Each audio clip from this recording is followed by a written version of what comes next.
Innover pour le commerce avec l'Institut du commerce. Et Point de vente, le magazine des magasins.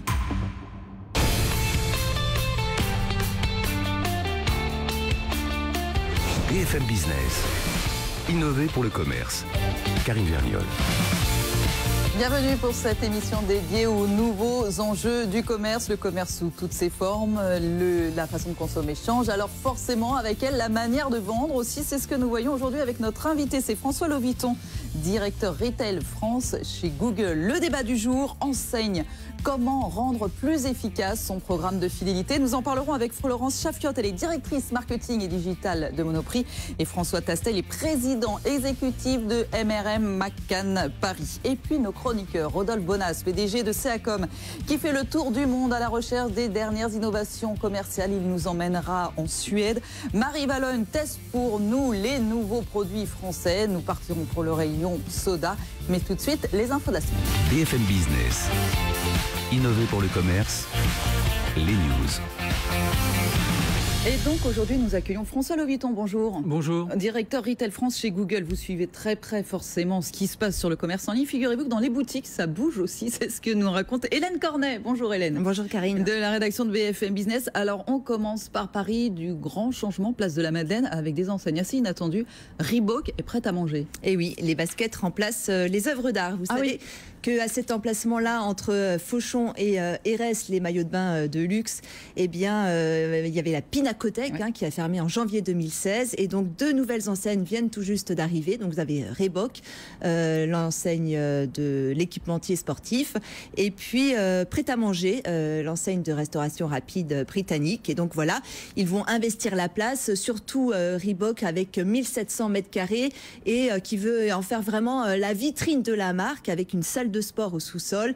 Voilà, ça va être vraiment très très classe. Et oui, vous le dites, les marques accessibles finalement succèdent un peu aux marques plus de luxe. Vous savez que l'épicier Ediard est pas loin de fermer ses portes définitivement, et que l'année prochaine, eh bien, on devrait avoir l'arrivée du dernier magasin Leroy Merlin. Ah carrément, c'est Leroy Merlin. Voilà, au niveau du garage, vous savez, qui fait l'angle de la place. Voilà. Ah, c'est pas vraiment ce qu'on attendait. Bah, ça bouge du côté de la place de la Madeleine. Ça bouge du côté de Lustucru aussi, avec des pâtes 100% françaises. Enfin, c'est pas tellement nouveau, mais maintenant on le dit. Voilà, exactement. En nouvelle marque encore, qui proclame son origine France en pleine élection présidentielle. Ils viennent juste de lancer leur campagne de publicité. Et ce qu'ils disent, eh ben voilà, nous on est une entreprise française, on appartient au groupe Rivoire et Carré depuis 1860. On a notre siège à Aix-en-Provence, notre usine dans l'Oise, et on est français, manger français, sur un marché des pâtes qui, vous savez, est très très italien, avec Lustucru pâtes chichi, on les mange comme on veut, sans vexer les Italiens. Comme ça, c'est dit. Allez, et rapidement, la réalité virtuelle qui entre dans les magasins Decathlon. Exactement, au rayon tente, exactement. Donc vous avez un casque de réalité virtuelle sur la tête et vous pouvez vous promener, vous visualiser en tout cas dans la tente. Vous allez voir tous les détails, tous les accessoires. Vous allez pouvoir changer la météo, faire pleuvoir une pluie diluvienne pour vérifier que le tissu est bien étanche, voilà, ou un vent à 60 km à l'heure. Et vraiment, immersion totale, vous y croyez. Et le but, en fait, c'est de gagner en place. Gagner, voilà, gagner de l'espace. Voilà, exactement. Parce que vous savez que les tentes familiales, elles peuvent aller jusqu'à 30 mètres carrés. Et pour le vendeur, c'est pas forcément évident de la monter et de la démonter. Et surtout, vous allez pouvoir comparer les tentes entre elles. Et Decathlon dit que ça va doper les achats, puisque déjà, avec le système qui est en train d'être testé, 54% des clients disent vouloir avoir l'intention, en tout cas, d'acheter une tente. Et le casque virtuel, on y croit fort. On a déjà même le sien chez Google, non, François Loviton? Alors tout à fait, c'est une technologie dans laquelle nous investissons depuis plusieurs années. En 2014, déjà, 2 ingénieurs français ont développé un casque virtuel en carton, ce qu'on appelle Cardboard, qui a permis en fait de démocratiser un peu la réalité virtuelle. Je pense que c'est au-delà d'un test, c'est un vrai avenir en termes d'usage, et nous croyons beaucoup effectivement à ces technologies pour réinventer également l'expérience dans le magasin chez Google, et nous investissons effectivement dans ces technologies avec un Daydream, qui est un casque réalité virtuelle lancé aux États-Unis. Et ben voilà, en attendant qu'il arrive en France. Merci beaucoup Hélène Cornet, on vous retrouve la semaine prochaine, même endroit, même heure. Allez, c'est l'invité. BFM Business. Innover pour le commerce. L'invité de la semaine. François Lobiton, directeur Retail France chez Google, est avec nous et nous a rejoint Rodolphe Bonas, PDG de Seacom. Bonjour Rodolphe. Bonjour Karine. Ça va bien? Impeccable, en forme. François Lobiton, vous gérez les relations entre Google et l'ensemble des retailers français, pour parler en bon français. Quel est véritablement votre rôle ? Alors, il y a 3 rôles. D'abord, c'est d'accompagner les retailers et les commerçants, pour parler français, dans la compréhension de ce qui se passe dans le monde digital, en leur donnant des informations, des données qui leur permettent d'appréhender ce nouveau monde digital. La deuxième mission, c'est de les aider aussi à savoir et comprendre comment utiliser nos solutions pour interagir avec leurs clients qui sont sur nos plateformes, sur Google Search, sur YouTube. Et la troisième mission, c'est aussi les accompagner aussi dans la réflexion sur leur business model et les faire effectivement grandir dans ce monde digital en réinventant leur modèle de commerçant. Alors on va voir avec vous quelques-unes des solutions que vous leur proposez, mais aujourd'hui plus de la moitié, ça c'est un chiffre qui vient de vous, plus de la moitié des requêtes sur Google viennent désormais d'appareils mobiles, c'est un chiffre monde. La France a-t-elle rattrapé son retard en la matière? Parce que je me souviens d'une interview il y a même encore un an, vous disiez il y a encore du boulot en France. Alors complètement, en fait on a ce qu'on appelle en anglais le mobile moment qui est arrivé dans différents pays et effectivement qui arrive cette année en 2017 en France. Donc il y a effectivement plus de recherches depuis un téléphone mobile que depuis un ordinateur ou une tablette. Donc c'est un moment important, sachant qu'en plus la croissance s'accélère sur ces requêtes mobiles, ce qui change complètement la manière dont les commerçants doivent comprendre aujourd'hui le rôle du mobile dans les parcours d'achat. Les consommateurs se connectent en moyenne 150 fois par jour sur leur mobile, je ne sais pas si vous imaginez, pour accéder au web. Alors concrètement, François Lobiton, quels sont les enjeux primordiaux aujourd'hui justement pour un site de vente en ligne pour augmenter son taux de conversion sur Internet ou en boutique d'ailleurs?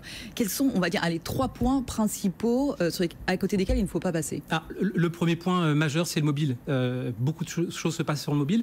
Alors d'abord pour les e-commerçants, ceux qui vendent uniquement en ligne, bien sûr, c'est un taux de croissance très important des ventes depuis le téléphone mobile. Donc il faut appréhender ce téléphone mobile en pensant son site d'abord mobile. Et le point principal aujourd'hui, c'est la vitesse. La vitesse de téléchargement, il faut que ça aille vite. C'est quoi le chiffre? Vous avez fait une étude là-dessus d'ailleurs? Alors c'est un chiffre effectivement qui en moyenne indique qu'un site mobile met 19 secondes à se télécharger sur un smartphone.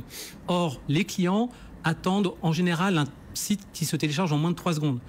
Donc c'est effectivement un gap énorme que les commerçants doivent effectivement combler rapidement sous perte de perdre pas mal de chiffre d'affaires. C'est ça, Rodolphe. Alors ça veut dire que c'est considérable en fait, c'est carrément une révolution parce qu'il faut voir le système à l'inverse de la manière dont il a été construit, parce qu'au départ il n'y avait pas le mobile pour les grands commerçants, ça qu'il faut comprendre, c'est-à-dire que là où vous les accompagnez, c'est de dire attendez, non seulement il ne faut pas adapter ce que vous avez mis en œuvre, non, il faut le repenser. C'est ça ce que vous êtes en train de dire. Complètement. En fait, notre recommandation, c'est souvent de dire commencez par développer un site mobile. Oui, c'est ça. Et après, vous l'adaptez éventuellement pour l'ordinateur ou les tablettes. Oui, aujourd'hui, on fait les choses à l'inverse. Donc, première chose, la vitesse, pensée mobile et la vitesse d'accès, la vitesse de téléchargement. Deuxième chose, c'est quoi? C'est être présent au moment opportun? Alors exactement, vous citiez l'exemple des 150 interactions par jour, c'est énorme. Ça veut dire qu'on fractionne notre usage d'Internet. Avant, on parlait de visite. J'allais visiter un site web, je passais 10 minutes, un quart d'heure sur un site web. Ça n'existe plus. Aujourd'hui, j'ai un usage qui est extrêmement fragmenté où je vais aller voir une information pendant 5 minutes. Une demi-heure après ou le soir, je vais aller sur un autre site avec ce qu'on appelle, nous, des moments. L'important pour un commerçant, c'est de comprendre ce que sont ces moments-là et d'être présent à ces moments-là. Donc l'important, si c'est le marketing et la publicité qui va avec, comment cibler le mieux possible à ce moment-là? Vous avez des solutions que vous avez créées, par exemple Customer Match. Tout à fait. C'est exactement ça, pour cibler au mieux. Alors effectivement, parce que l'enjeu, c'est si on parle de 150 moments, il n'est pas question d'investir sur ces 150 moments avec de la publicité. Donc il faut identifier, en fonction du contexte et du client à qui on souhaite s'adresser, la publicité que je vais pouvoir proposer au client. Customer Match était une solution qui va permettre effectivement aux commerçants de dire sur tel client je vais mettre telle publicité, mais sur tel autre client je vais ne pas lui mettre de publicité. Rodolphe. Ça veut dire que là, clairement, vous êtes en train de mettre à disposition des commerçants les immenses bases de données, les immenses bases de connaissances de Google pour arriver à leur donner la possibilité de rentrer en adéquation avec leur public. C'est ça ce que vous êtes en train de nous expliquer? Alors, petite précision, on ne donne pas l'information de nos clients. Mais vous l'utilisez. Mais on l'utilise. C'est-à-dire qu'effectivement, un client va pouvoir nous demander d'afficher une publicité en fonction du contexte géographique, en fonction du contexte de la météo, en fonction également du contexte s'il s'agit d'un client qui est connu de sa base ou pas. Alors, il faut savoir ça, Karine, aussi, c'est important, que c'est aussi une demande des consommateurs. C'est-à-dire que je crois savoir que quasiment 2 tiers des consommateurs sont en attente finalement de publicité ultra ciblée. C'est la personnalisation. C'est ce qu'on appelle la personnalisation qui permet effectivement d'avoir un temps utile et efficace sans effectivement mettre trop de publicité, puisque l'écran d'un smartphone est quand même plus réduit, donc il faut être beaucoup plus précis, et dans le moment où je mets la publicité, et dans le contenu de cette publicité-là. Mais justement, vous dites, chez Google, la donnée, c'est le client, la data est une valeur cardinale de l'entreprise. En tant que moteur de recherche, c'est vrai que c'est votre fonds de commerce, mais comment vous préparez-vous, François Loviton, aux nouvelles réglementations européennes plus contraignantes concernant justement la protection des données personnelles qui vont arriver là en mai 2018 ? Alors, depuis plusieurs années, on investit effectivement dans la protection des données. C'est extrêmement important que la confiance des utilisateurs dans les services Google soit maximale. Et nous avons mis en place un certain nombre de services qui permet aux utilisateurs de contrôler la donnée qui est utilisée ensuite dans le cadre des formats publicitaires. Et donc vous allez aujourd'hui sur un service Google, vous pouvez aller dans votre site qui s'appelle Mon compte, et à partir de là, vous pouvez voir toute la donnée que vous partagez avec Google et éventuellement restreindre le champ des données utilisées de manière complètement transparente. Je parlais tout à l'heure, je vous taquinais tout à l'heure sur l'idée, ça se passe pas seulement en ligne, ça se passe aussi encore en commerce physique. Mais ça, vous l'oubliez pas, vous avez créé un outil qui permet justement, ça s'appelle Store Visit, c'est ça, je vous laisse raconter à quoi ça sert. Alors effectivement, la révolution du mobile, c'est effectivement la manière de consommer Internet, mais c'est aussi la manière d'acheter en magasin, puisque finalement, avec mon téléphone mobile, je me trouve dans des situations beaucoup plus en train de me promener ou d'aller dans un magasin, ce qui fait qu'aujourd'hui, si on prend le chiffre américain, on a 70% des achats en magasin qui commencent par une visite sur son téléphone mobile. En France, on a fait des expérimentations avec quelques enseignes. On l'a fait avec Petit Bateau, on l'a fait avec Darty, qui ont accepté de publier leurs chiffres. Et on a, par exemple, sur Darty, 52% des achats en magasin qui ont été précédés d'une visite sur le site de Darty. Et donc l'enjeu aujourd'hui, c'est effectivement d'accompagner les retailers, les commerçants, pour comprendre effectivement ce qu'il se passe sur le téléphone mobile avant dans les magasins, et Store Visit leur donne l'information en toute transparence sur, à chaque fois qu'il y a un clic sur une publicité Google, combien de personnes sont allées en magasin derrière. Et l'enjeu de demain, alors François Loviton, vous me parliez quand on a préparé cette émission des commandes vocales. Vous y croyez, vous, quoi ? Aux États-Unis, c'est déjà 20% des achats qui sont des interactions qui se font par commande vocale. On parlait tout à l'heure avec Decathlon de la réalité augmentée ou la réalité virtuelle. Ça fait partie des formats que les jeunes générations utilisent de plus en plus pour finalement consommer du contenu. Et la commande vocale est également une manière aussi de consommer et d'interagir avec son téléphone. J'ai un adolescent qui est aussi une source d'expérimentation, et on voit qu'effectivement il parle beaucoup plus à son téléphone mobile. On en a aussi. Il parle beaucoup plus à son téléphone mobile qu'il ne tape. Et donc on a effectivement progressivement cette nouvelle interaction qui permet effectivement d'interagir et de remplacer le fait de taper. On va beaucoup plus vite en parlant. On a aussi la capacité aujourd'hui de beaucoup mieux comprendre le langage oral, ce qui fait qu'effectivement c'est un média qui va aujourd'hui sur son smartphone, mais demain aussi sur les objets connectés, permettre d'interagir avec la voix à la place du texte. Rodolphe, on n'a plus le temps, il faut que ça prenne 10 secondes. C'est juste 10 secondes. Il y a aussi un défi côté commerçant. C'est-à-dire qu'il faut bien comprendre ici, c'est-à-dire que là, il y a l'expertise Google, mais il faut en permanence que les commerçants soient, entre guillemets, au niveau. C'est ça un peu le défi. Il va falloir mettre les contenus pour que les moteurs fonctionnent. Les contenus, les compétences, les équipes. Voilà. Et là, nous, on fait partie des partenaires qui sont là pour les accompagner. Oui, c'est ça. C'est ce qu'on disait au départ. Finalement, François Loviton, vous êtes là pour être en lien avec ces commerçants et leur apporter vos connaissances et services. Du même côté. Ouais, ça marche. François Loviton, vous restez encore un petit peu avec nous. Rodolphe se démarque. BFM Business. Innover pour le commerce. Rodolphe se démarque. Et oui, toutes les semaines, Rodolphe Bonas, PDG de CACOM, nous revient de son tour du monde. Et son tour du monde est passé par la Suède pour découvrir une nouvelle innovation dans un centre commercial, Rodolphe. Un centre commercial, en effet, à 2h30 de Stockholm. Je vous emmène donc en Suède visiter le Retuna Center. Je ne vous cite pas le nom de la ville parce que sinon on y passe... En suédois, non okay. Non, je ne vais pas faire aucun test là-dessus. C'est le premier centre commercial au monde de produits de seconde main. Ça veut dire que 100% de ce qui est vendu dans ce centre commercial sont soit des produits recyclés ou bien des produits qui sont en effet de seconde main. C'est vachement intéressant parce que c'est le mélange très commerçant entre Le Bon Coin et Emmaüs, si vous voulez. Mais du coup, ça fait cheap ou pas? Alors pas du tout. C'est super design et super travaillé. Et les équipes du Retuna Center, c'est une association, vous allez voir comment ça se passe, qui est totalement sponsorisée par la municipalité. Pourquoi? Parce que tout d'un coup, finalement, la municipalité encourage tout le monde à donner tous ses produits, etc. au Retuna Center. Après, c'est transformé et ou remis en vente. Ça évite en effet d'avoir des gains en termes d'encombrement au niveau de la ville, etc. Et puis tout est recyclé. Alors je veux dire que vous trouvez, alors c'est super classe, hein, c'est très design. Vous trouvez des vélos, des vêtements, des outils de construction, des jouets, des meubles. Il y a 14 magasins. Des ordinateurs et des smartphones pour Google ou pas? Alors non, il n'y a pas d'ordinateur. Alors oui, si, vous allez en trouver. Et surtout, vous allez trouver la manière aussi de vous en passer. Je vais vous expliquer comment. Alors, il y a 14 magasins, un resto, il est bio bien évidemment, une salle de conférence, 3 pop-posters. Ce que j'ai adoré ici, c'est qu'il y a beaucoup de magasins qui sont en fait des genres de do-it-yourself et de showrooming pour vous expliquer comment recycler les produits. Donc, on vous apprend en particulier à faire du shampoing solide pour éviter les emballages, à faire votre lessive maison, à faire des sticks déodorants maison avec tous des produits naturels. Donc, il y a une sorte si vous voulez, d'apprentissage dans le magasin. Vous allez vous laisser pousser les cheveux, non? Oui, et la barbe aussi. Je termine. Pourquoi la Suède est numéro 1 sur ce centre? Parce que vous savez que la Suède, c'est le pays champion du monde du recyclage.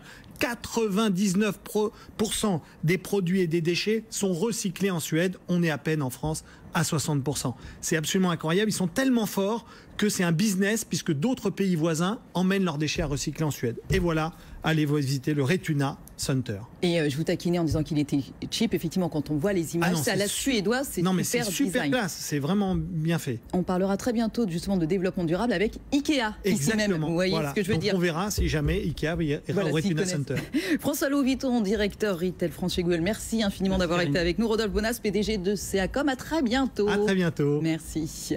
Allez, c'est le débat. BFM Business. Innover pour le commerce.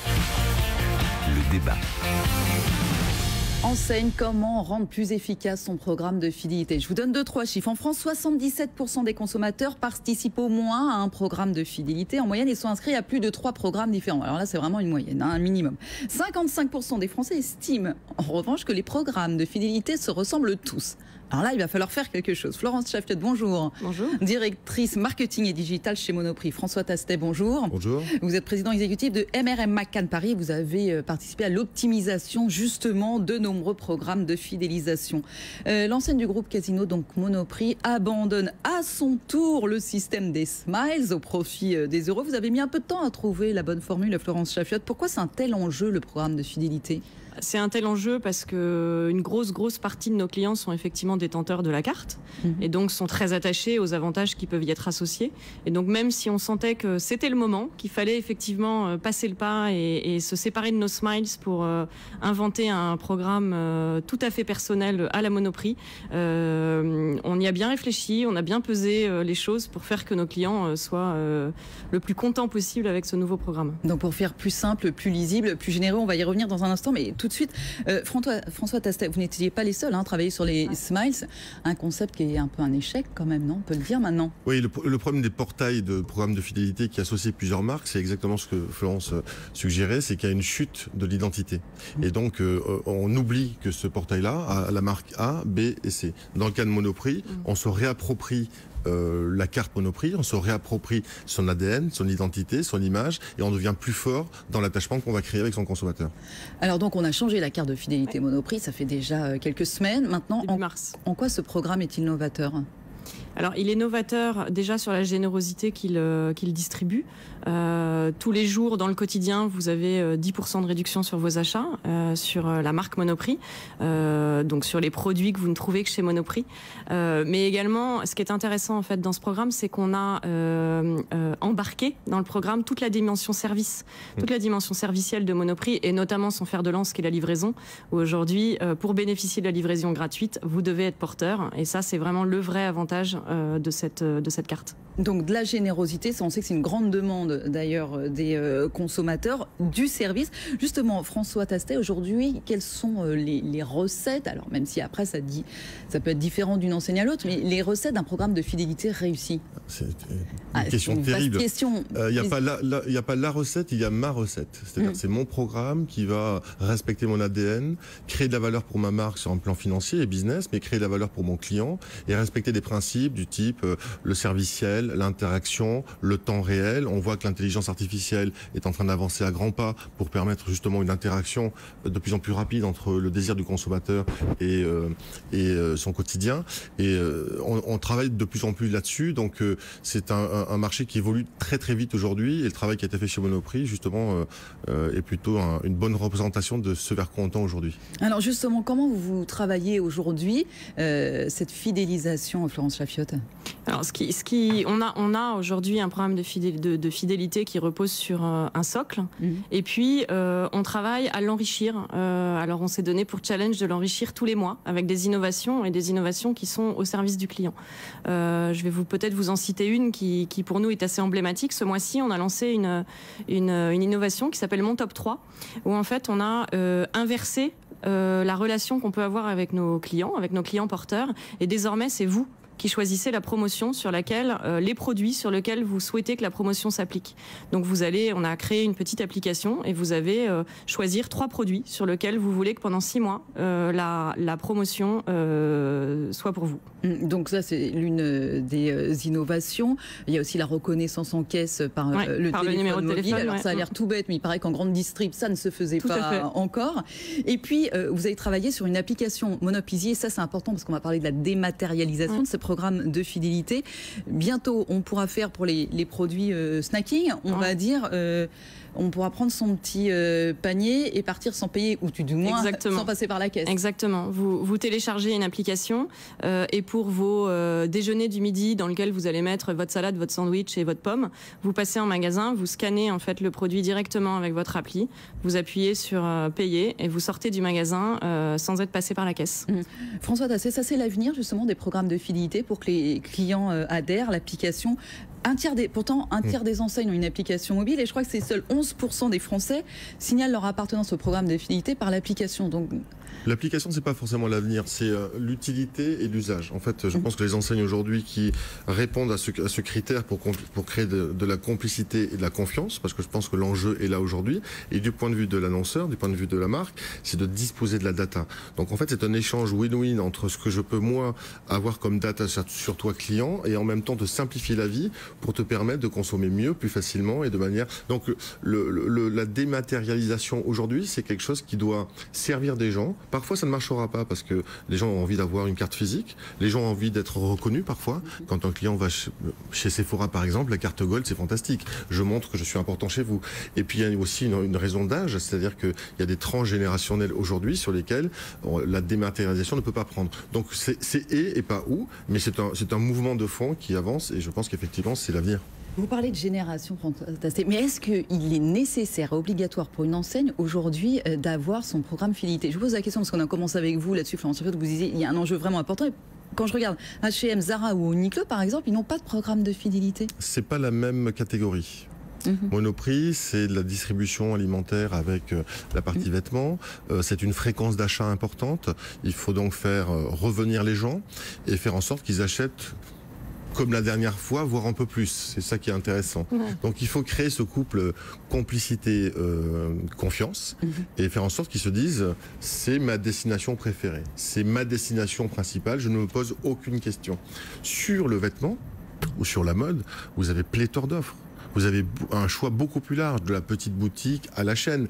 Et donc là, l'investissement, qui est un investissement très lourd quand on monte un programme de fidélisation comme ça, ne peut être amorti que si vous avez de grandes masses de consommation, un vrai travail sur la data, un vrai travail sur la data presque dynamique et en temps réel. Je pense que vous allez aller vers cela.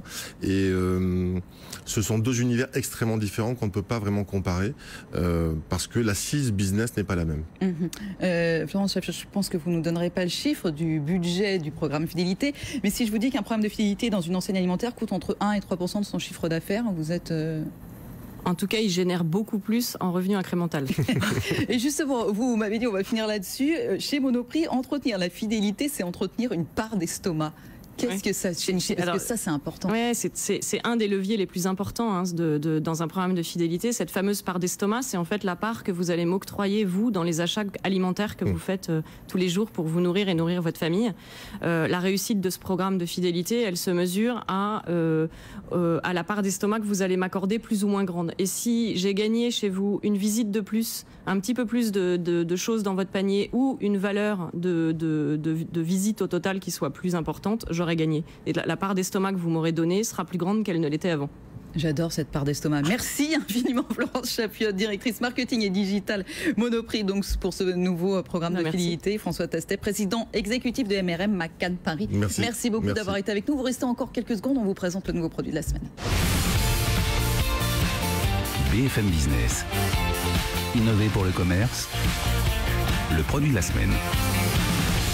Et on retrouve Marie Vallogne. Bonjour Marie. Bonjour Karine. De la rédaction de BFM Business. Alors, on va au rayon soda. Aujourd'hui, beaucoup de nouveautés dans le groupe Coca-Cola. On va vous passer aujourd'hui le nouveau look de Fanta pour vous parler d'autre chose. Voilà, une grande politique de diversification de son offre pour Coca-Cola France. Coca-Cola, en fait, se rend compte finalement que la tendance change, que la demande des consommateurs change et que les consommateurs veulent des boissons plus naturelles, plus saines, moins sucrées. Donc, Coca-Cola s'adapte. Parce qu'il faut savoir que 90% de l'activité de Coca-Cola France, c'est Coca-Cola, c'est Fanta et c'est Sprite. Donc ils veulent un peu aussi changer comme ça leur image de soda sucré. Ils lancent donc une nouvelle déclinaison de Coca Zéro. Cette fois-ci, c'est la nouveauté, c'est Coca Lemon zéro sucre. Là, c'est même pas encore en magasin. Hein. Vous nous le présentez en exclusivité, ça arrive. Mais c'est vrai qu'ils ont, vous disiez 90% Coca-Cola, Fanta et Sprite, alors qu'ils ont plein d'autres marques quand même. Alors qu'ils ont d'autres marques, ils ont Finlay, ils ont Innocent. Sauf que finalement, l'image de Coca, c'est les sodas sucrés. Et donc, ils veulent développer, vous nous disiez, plus de bio, plus de naturel. Grosse tendance, on en a déjà parlé ici. Et voilà. Et donc, du coup, autre chose, ils vont aller encore plus loin. Ils vont lancer des boissons à base d'infusion de plantes de la gamme Honest. Donc, c'est une gamme qui est déjà en fait en vente aux États-Unis et en Grande-Bretagne. Ils vont en lancer aussi en France. Le potentiel de valorisation sur ces produits est assez important parce que les thés et infusions en France, c'est 232 millions d'euros en grande surface et en drive. Donc, ils se disent, il y a quelque chose à faire. Ils avaient déjà lancé Nesty, c'est ça, mais Nesty, c'est fini. Voilà, ils étaient avec Nestlé, ils avaient lancé Nesty, sauf que c'est fini. Maintenant, c'est chacun de son côté. Fin du partenariat. Donc on lance, la voie est libre. On arrive avec Honest en France et Coca-Cola France promet même un grand lancement par an jusqu'en 2020 sur ce segment. Sur les segments où ils sont moins présents et 10% de sucre en moins dans leurs recettes aussi d'ici 2020. Eh ben voilà, à suivre. Donc merci beaucoup Marie Vallogne, merci. Innover pour le commerce, c'est terminé pour aujourd'hui. Rendez-vous la semaine prochaine. Innover pour le commerce avec l'Institut du commerce. Et Point de vente, le magazine des magasins.